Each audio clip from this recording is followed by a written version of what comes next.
Again an important video for second hand car buyers, मतलब used car खरीदने निकले हो। बहुत गाड़ियों के बारे में बात कर ली, इस बजट में ये ले लो, इस बजट में ये ले लो, इस ब्रांड की ले लो। अब बात करेंगे भाई ये मत लो। बहुत सारी गाड़ियां हैं यूज्ड कार मार्केट में, जिन गाड़ियों को आपको दूर से ही देखते ही मतलब कंडीशन चेक करने की तो क्या ही जरूरत है, आप अपने यूज के हिसाब से उनको देख के ही अवॉइड कर सकते हो। सो गाइस, क्या यार आज मैं डायरेक्टली गाड़ियों को खराब बताने वाला हूँ? यार गाड़ियां कोई खराब चीज होती है क्या? एक कार गए कभी गाड़ियों को खराब कह सकता है? नहीं भाई, यूटिलिटी होती है यार। हर एक इंसान का एक यूज होता है जिसके हिसाब से उसको एक प्रोडक्ट मैच नहीं हो सकता। बस एक जस्ट ये बात है, ठीक। सबसे पहले शुरुआती बजट से सीधा शुरू करते हैं। अगर आप को ना बहुत ही कम प्राइस पे, इनफैक्ट 70-80 हजार रुपए में भी भाई दिल्ली में आपको गाड़ियां मिल जाएगी। अब भाई वे कौन सी मिलेगी? डैटसन रेडिगो। यार इन दो गाड़ियों से मैं कह रहा हूँ दूर से राम राम शाम शाम करते हुए चलना। डैटसन रेडिगो से तो बिल्कुल ही हाथ भी मत मिलाना, बिकॉज ये रीजंस है भाई। देखो, चलाने वाले उन गाड़ियों को भी चला रहे हो, लेकिन हाँ, मैंने कहीं पे भाई बात सुनी थी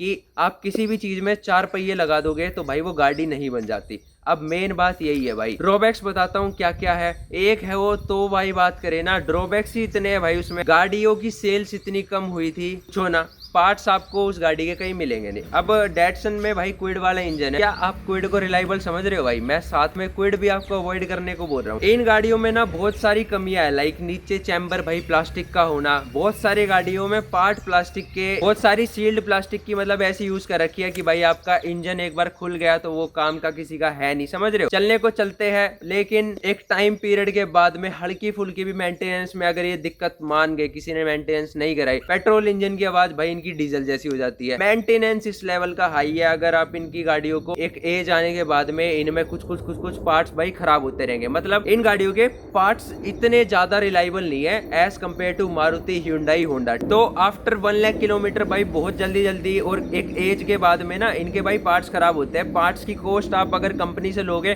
तो भाई बहुत ज्यादा पड़ती है। नॉर्मल सर्विस जो 10-10 हजार रुपए इनकी होती है, वे भी 20-20, 30-30 हजार का बिल बनवा देती है। तो भाई ऐसी गाड़ी का लेने का क्या फायदा जिसमें आपको ब्रेक डाउन का खतरा रहे। एंड मेन बात ये है ना, आप ले रहे हो यूज, तो आपको ये नहीं पता कि पिछले वाले बंदे ने इस गाड़ी की मेंटेनेंस कैसी करा रखी है। कहीं ना कहीं अगर एक मेंटेन गाड़ी हो तो फिर भी वो चलने लायक है, लेकिन अगर कहीं भी इन गाड़ियों के मेंटेनेंस में दिक्कत दी तो भाई सीधा सीधा जेब पे दिक्कत देंगे, आपके पीस ऑफ माइंड को भाई ये चीज खाएगी, ठीक। अब भाई बजट में आ जाता है शौक, बजट प्लस शौक भाई।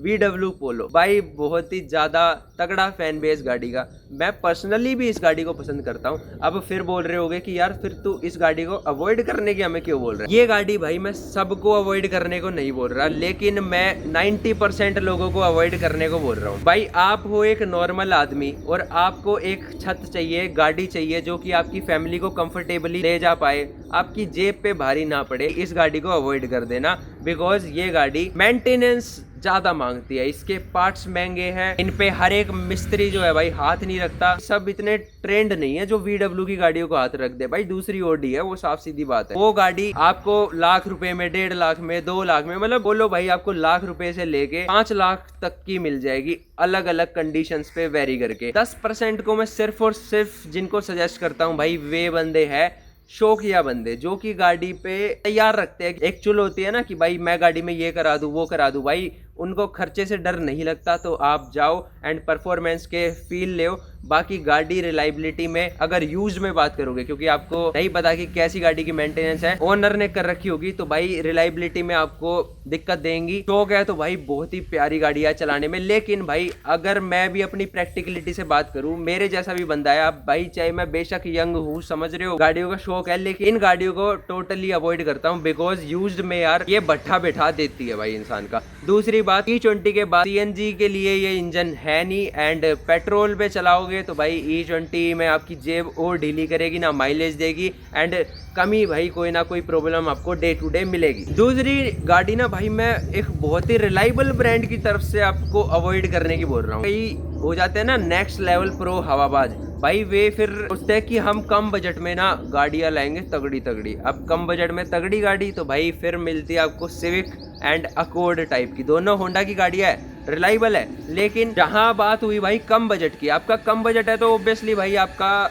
एक पैसा भाई मेन चीज है। ज्यादा चली हुई गाड़ी में फंस गए या मेंटेन गाड़ी नहीं है तो भाई ये गाड़ियां अपने टाइम में, आज इनकी रीसेल वैल्यू इतनी नहीं है, सिविक एंड अकॉर्ड की मैं बात कर रहा हूँ, लेकिन अपने टाइम में लग्जरी सेगमेंट की गाड़ियां है परफॉर्मेंस ओरिएंटेड गाड़ियां है, तो भाई इनमें कोई भी गड़बड़ दिक्कत होती है तो भाई वो 2-2.5 लाख वाली गाड़ी के हिसाब से नहीं होती है, वो 40-50 लाख की गाड़ी के हिसाब से होती है। अकॉर्ड भाई प्रीमियम गाड़ियों में से, प्रीमियम सेडान्स में से थी, तो ये मत सोचना कि भाई फिर खर्चे आपको, आप ले सकते हो अगर आपका खर्चे ओटने का मन है तो भाई आप, बहुत प्यारी गाड़ी है, आप ले सकते हो। लेकिन अगर आप एक नॉर्मल बायर हो, मिडिल क्लास से बिलोंग करते हो, तो भाई आपको इन गाड़ियों की तरफ हाथ नहीं रखना है, खर्चे आपको ज्यादा देंगी। तो भाई कंडीशन की अच्छी की मिलेगी तो खर्चों का थोड़ा सा पोज रहेगा। बाकी सिविक एंड अकॉर्ड भाई गाड़ियों में रिलायबल है तो है, बाकी जिस दिन खुल गई गाड़ी में भाई खर्चे भी पूरे पूरे हैं। देन दोस्तों एक ब्रांड जो बहुत ही हाइप में आया था, बहुत ही हेटर्स भी है, बहुत ही लवर्स भी है, यस मैं बात कर रहा हूँ भाई टाटा। अब टाटा को यार आपको टाटा क्यों बोलना है,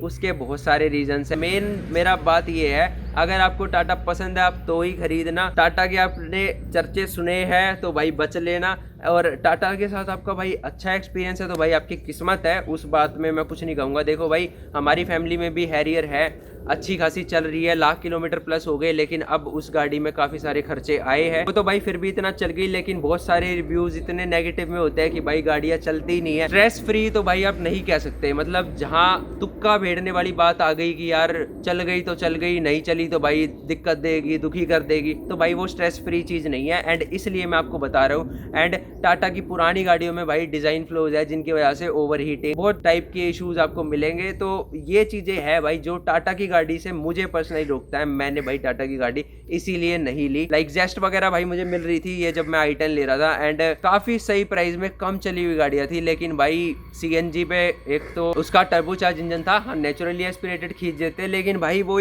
रिस्क वाला सौदा है, मैं किसी को रिकमेंड नहीं करता। मैं हमेशा बोलता हूँ आप भाई अपने ऊपर छोड़ लो ये चीज। वॉक्सवैगन के साथ साथ मैं स्कोडा भी बता रहा हूँ। स्कोडा की बहुत ही अंडररेटेड गाड़ियाँ है जो आप कम रीसेल में मिल जाती है, लंबी लंबी गाड़ियाँ होती है टशनबाजी वाली, लेकिन खर्चे अगेन वही वाला फैक्टर है। दैन भाई रेनो की हमने ना शुरू में बात करी थी, देखो बजट की, लेकिन रेनो में अगर आप अपना बजट बढ़ा भी लोगे तो आपको अच्छे ऑप्शंस वगैरह ऐसे अच्छे है नहीं भाई। एक डस्टर गाड़ी उनकी बहुत पॉपुलर है, डस्टर के भी लॉन्ग टर्म के बाद रिव्यू भाई ख़राब है।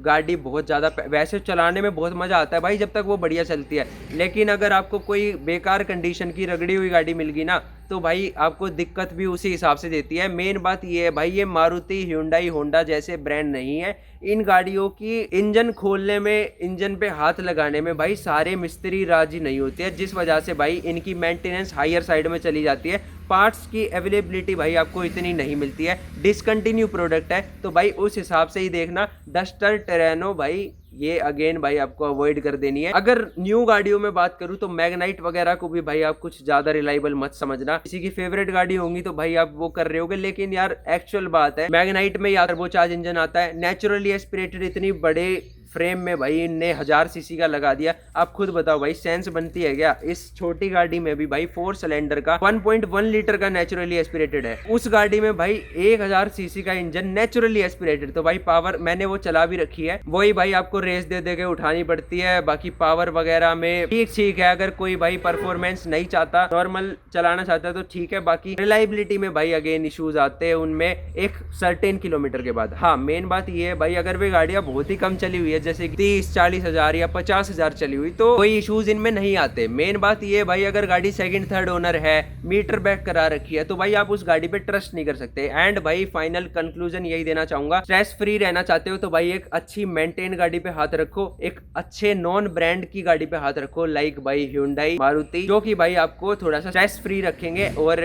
खर्चे वगैरह आपके कम करवाएंगे। रिलायबल है तो भाई आप कहीं भी यूज गाड़ी होते हुए भी लेके जा सकते हो, लंबे पे भी, तो आपको दिक्कत नहीं आएगी। बस सिर्फ और सिर्फ मेन बात यह है कि कंडीशन भाई मैटर करती है, कंडीशन आपको अच्छी लेनी पड़ेगी। बाकी अपनी किसी यूज गाड़ी का रिव्यू कराना चाहते हो भाई, बताना चाहते हो पब्लिक को कैसी है या फिर न्यू भी है, तो भाई आप डिस्क्रिप्शन में ईमेल आईडी है, वहां पर जाके कांटेक्ट कर सकते हो। एंड भाई दिल्ली में हो तो भाई उस गाड़ी का भी रिव्यू करते हैं। बाकी आज की वीडियो में इतना ही, मिलते हैं नेक्स्ट वीडियो में, तब तक के लिए बाय बाय, जय श्री राम।